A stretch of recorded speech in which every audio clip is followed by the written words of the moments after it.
Are the New York Knicks back? The Knicks are now winners of 6 consecutive games after having a streak where they lost 5, they were 2-9 in their last previous 11 games.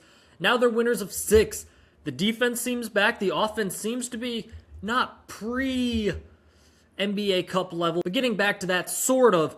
And overall, this team, while not complete, this is still not a, problem-free basketball team. They look to be trending the right direction. They have a big stretch of games coming up, which I'll talk about in just one second. But the question overall is, are the New York Knicks back? I'm going to talk about that here on Backman Sports. Before I get into it, make sure you like this video. Comment below what you think about the Knicks and their current winning streak. And of course, subscribe to Backman Sports. I'll have all the coverage of the trade deadline and everything. A new Court Vision episode with my partner Vincent Zakian out on Friday. So make sure you subscribe so you don't miss that. But the New York Knicks, again, winners of 6 straight. The defense has tightened up. That's the most important thing for the Knicks. We'll start off this video with defense. Defense. Because at the start of 2026, I think through the middle and late January of this year, the Knicks had a bottom 5 defense in the league. It was so bad, I forget what exact place they were in, but the other teams in that bottom 5 are lottery teams. Teams that aren't even thinking about the playoffs, much less the Knicks who are thinking about a championship, or so should be. This is a team, the New York Knicks, that defensively were terrible. People were saying Brunson can't guard. Wingstop, who I've critiqued plenty on Court Vision, we're getting blown by. And then you have Cat, who's never been a solid defender, but was fouling out, felt like every other game. This defensive team was like, what happened? I was questioning, hey, this is why you don't fire Tibbs. He at least had you average. Now the New York Knicks are playing better defense. Led by OG Anunoby. OG has been a spark, and I did say this in one of my Court Visions. Hey, OG goes through these slumps once or twice a year where he just can't hit anything, and it seems like he's lost out there. And unfortunately, his slump coincided with the entire team slump, so it looked ultra bad. OG now, hey man, he's scoring 20 points a night. He's getting steals. He's going on the other end dunking. He's ultra aggressive. OG Anunoby, I thought, has been really one of the ones that have led this New York team getting back to place. Then, of course, you got the captain, Jalen Brunson. He had the team meeting afterwards. This is when they went on their streak. 6 straight games after the team meeting. Coincidence? Maybe not, maybe so. But here we go. The biggest question still that remained with the Knicks. Karl-Anthony Towns and Mikal Bridges.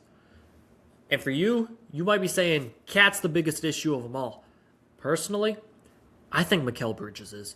I think Mikal Bridges, he goes cold too often. He'll have a great game or a great half like he did against the Golden State Warriors about 2 weeks ago.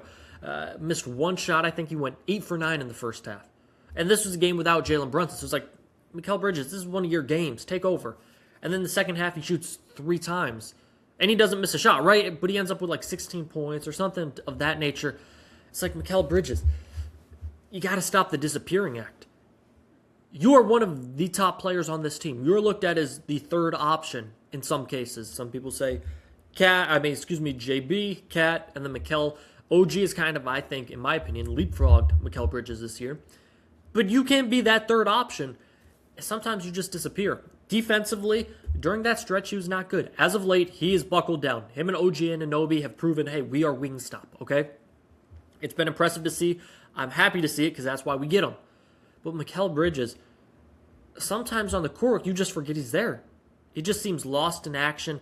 I don't know whether or not the trade deadline is getting to his head, because if we were to get Giannis, which everybody talks about, and I'll talk about in just half a second, it would mean trading Cat, Mikal Bridges, and some other pieces. But whether or not Mikal Bridges is actually affected by that, I don't know. It seems like it. That could be a likely excuse, but either way, Mikal Bridges, sometimes you just got to be more involved. Karl-Anthony Towns, I'll tell you, I'm intrigued and happy with how Cat's been playing. Yes, he's not putting up the points, but the rebounding, previous to the Laker game, he had 2 20-plus rebounding games. Then the Laker game, he had 13, 12, 13, something like that. Offensively, he's getting a little more aggressive without offensive fouls and not forcing anything. Yes, he forced a 3 in the corner in the Laker game.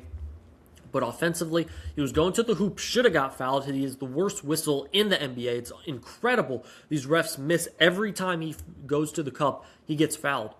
There's a couple times on some putbacks he went right back up. He's looking a little more aggressive. And I know the report's saying, hey, he's heard that the Knicks were trying to trade him. I didn't need a report to tell me that. I truly believe that.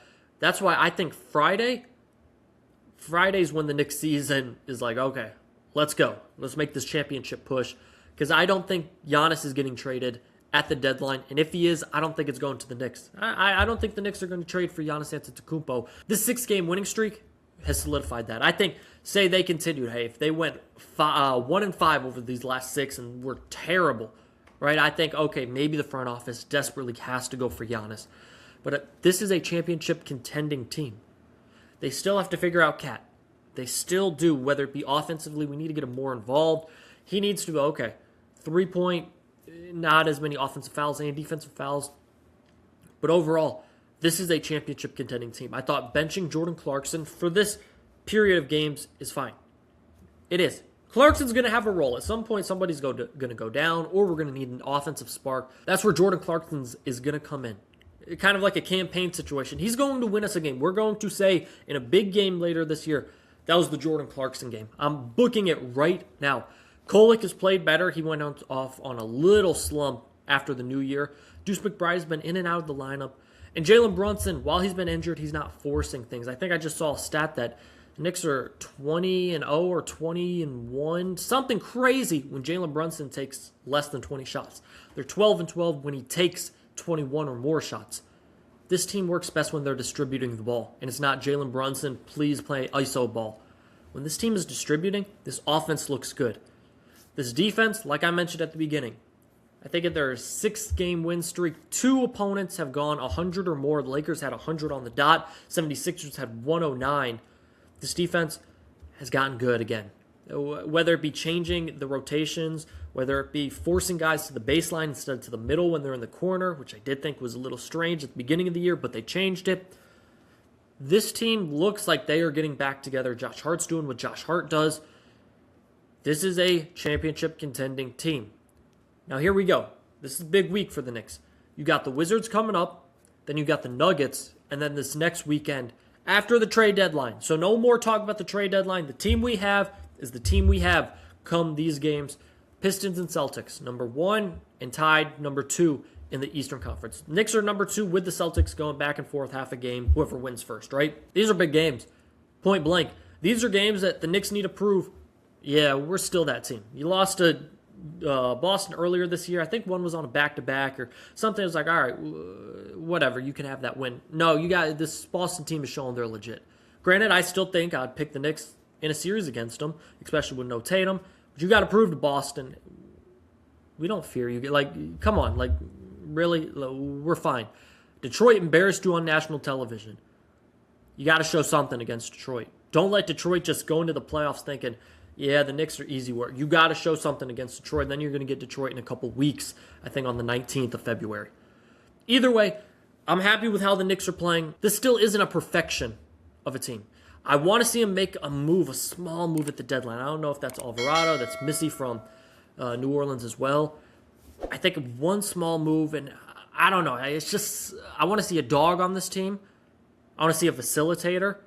I know Kolek has been good, but are we going to trust Kolek in playoff minutes to be our backup point guard? That's something that might need to be addressed. Either way, clock is ticking. I don't think you're getting Giannis. I do think you're on the right direction. Let me know in the comments below what's your thoughts on the Knicks. Hey, 6-game win streak. I'm not getting too high, just like I'm not getting too low on them during their 11-game losing streak, or not losing streak, 2-9 in that time frame of 11 games. But let me know in the comments below what you think about the Knicks at the moment. Are they back?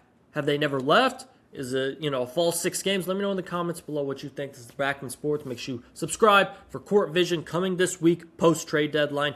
I'm Luke Backman. That's all I got. Peace. I'm out.